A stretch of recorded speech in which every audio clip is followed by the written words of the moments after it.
नमस्कार दोस्तों, आपका मेरे चैनल द रेड बुक गुरु और चतुर्मुख टीवी चैनल पर आपका स्वागत है।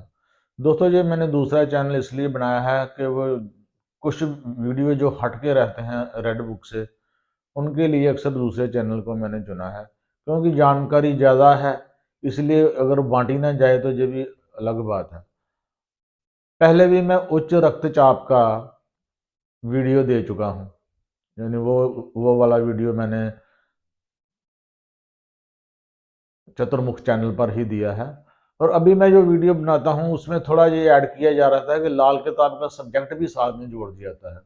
यानी कि लाल किताब के अंदर आदमी को जब ब्लड प्रेशर होता है तो उनकी परिस्थितियां क्या क्या बनती हैं और उनका निदान क्या क्या है, इसके बारे में थोड़ी चर्चा की जाएगी। यानी लाल किताब के अंदर मंगल की दो किस्में बताई गई हैं। एक मंगल नेक है, जैसे सूर्य बुध है, मंगल नेक है। और एक मंगल बद है, सूर्य शनि है या मंगल बुध है। ये मंगल बद की निशानी है, यानी कि जब जन्मपत्री में सूर्य बुध मंगल नेक होगा तो आदमी को खून की गंदी बीमारियां नहीं लगेंगी, चाहे वो ब्लड प्रेशर है, चाहे वो कोढ़ है, चाहे वो एलर्जी टाइप की बीमारियां, ये नहीं लगती हैं। क्योंकि मंगल खून है, जो भी बीमारी चालू होनी है खून से होनी है चालू या लीवर से चालू होनी है। इसलिए ऐसी बीमारियों से बचना कैसे है, इनका परहेज क्या है, उनका जैसे तो मेडिकल साइंस उच्च रक्तचाप को कह देती है कि धमनियां सिकुड़ गई हैं, टाइट हो गई हैं, इसलिए जैसे किसी नाली में ज़्यादा पानी छोड़ दिया जाता है तो उसका प्रेशर बढ़ जाता है, उसका दबाव बढ़ता है। वो उनकी अपनी साइंस की एक स्टडी है। लेकिन आयुर्वेद के हिसाब से या लाल किताब के हिसाब से जब जिगर खराब होता है या जिगर में गर्मी पैदा होती है, यानी सूरज की गर्मी पैदा होती है या सूरज शनि की बुराइयां चालू होती हैं, तो मंगल का खून जो फसादी हो जाता है, आदमी पित्त प्रकृति हो जाता है, वो लड़ाई झगड़े वाला हो जाता है, वो रूठने मना जल्दी रूठ जाना या जल्दी गुस्से में आ जाना, इस तरह का स्वभाव उसका होता चला जाता है और इसीलिए उच्च रक्तचाप होता जाता है। और इसका हमने जो इसका निदान है लाल किताब के अंदर, तो उन्होंने बोला गया है कि चांदी के गिलास में पानी पिए। अगर वो सिगरेट पीता है तो मतलब अब अगर तो वो सिगरेट पीना ही नहीं चाहिए, क्यों? सिगरेट वो खुश्क होता है, तम्बाकू गर्म होता है और ये वैसे उत्तेजना कारक है, जैसे काफी है, इनसे बचना चाहिए। लेकिन चांदी की 3 धातु की मुंदरी डालने से भी जो ब्लड प्रेशर है, हाइपरटेंशन जिसको बोलते हैं, वो कंट्रोल होता है।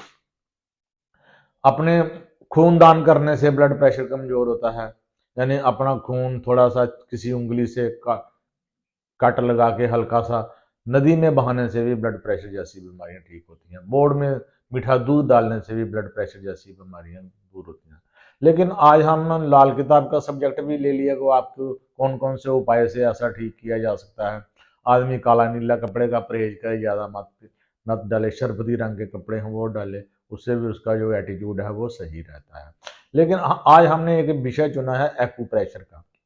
एक्यूप्रेशर के बारे में भी कई पॉइंट ऐसे हैं जिनसे बीपी का बहुत बड़ी जल्दी फर्क पड़ता है। ये आपके हाथ की हथेली है, चीची उंगली के बिल्कुल नीचे, यहाँ हथेली चालू होती है, वहां से आप हड्डी के साथ ही एक पॉइंट है, उसको आपने जल्दी जल्दी दबाना है।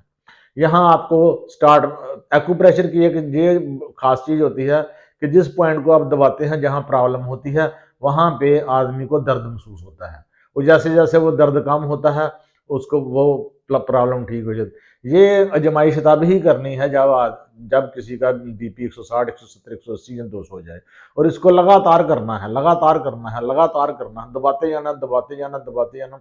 कम से कम 120 बार दबाना है, फिर छोड़ देना है, फिर 120 बार दबाना है, फिर छोड़ देना। दोनों हाथों की सेम ही पोजीशन है, चीची के नीचे, यहाँ पे ये साइड देख लीजिए आप, ये पॉइंट है, इसको दबाते जाना है, दबाते जाना, दबाते जाना, दबाते जाना, दबाते जाना, दबाते जाना। बस ये एक एक्यूप्रेशर का बहुत जबरदस्त पॉइंट है। इससे जो हार्ट की नाड़ियां हैं या दिमाग की नाड़ियां हैं, जो नर्वस है वो सिस्टम है, वो ठीक हो जाता है और अपने आप नाड़ियां वो खुल जाती हैं, इसलिए ब्लड प्रेशर का फ्लो नीचे आ जाता है।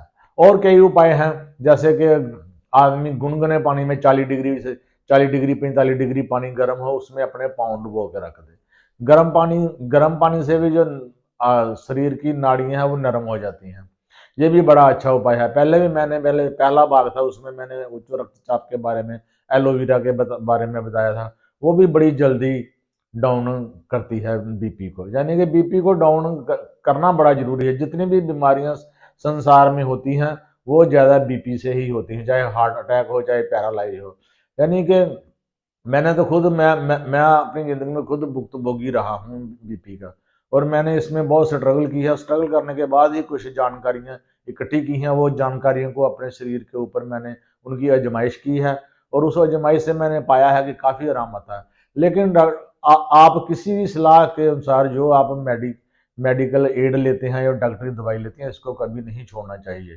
क्योंकि बीपी जब एक बार आ जाता है, फिर उम्र के बढ़ने के साथ साथ कोई भी ऑर्गन है, चाहे 50 साल की उम्र का, चाहे आंखें हैं, चाहे बाल सफेद हो जाते हैं, चाहे कानों में सुनाई देना होता है, घुटनों की तकलीफ आती है, उम्र के हिसाब से ये बीमारियां अपने आप ही ज्यादा हैवी होती है। क्योंकि आदमी आदमी को जब भी लेके जाना है या इस दुनिया से परलोक में, तो इन बीमारियों ने ही लेके जाना है। लेकिन इनके उपचार है, इनके इलाज है, वो करते रहने चाहिए। बीपी वाले को ज़्यादा सिगरेट, कॉफ़ी या अल्कोहल का इस्तेमाल नहीं करना चाहिए। अगर करना हो तो डॉक्टर की सलाह के हिसाब से करना चाहिए। जो मैंने आपको पानी का उपाय बताया, गुनगुने पानी में पैर डाले हैं, अगर वो बीपी डाउन हो जाता है फिर आप गर्म पानी से नहा भी सकते हैं। इससे बीपी बिल्कुल नॉर्मल हो जाता है। जब नॉर्मल हो जाए, लेकिन आपको सबसे पहले फिर भी फर्स्ट एड डॉक्टरों की लेनी चाहिए। और एक पहले भाग उच्च रक्तचाप में मैंने एक चंद्र नाड़ी को एक्टिव करने का बताया था, वो भी बहुत इफेक्टिव सा उपाय है। आज मैंने वीडियो बनाने का मेन कारण एक एक्यूप्रेशर का पॉइंट है, जिससे बहुत लोगों को फायदा हो रहा है, और मेरा अपना भी मेरे को बहुत फायदा हुआ था, उसके लिए मैंने बताया है। आगे और लाल किताब संबंधित बीमारियां के बारे में बताया जाएगा। शायद मेरे ख्याल अगला एपिसोड हार्ट अटैक पर बनाया जाएगा। ये भी बहुत नामराद बीमारी है, होती बीपी के कारण ही है। हाई बीपी हो जाता है, उसके बारे में चर्चा हुई। आज बस इतना ही। जय माता दी।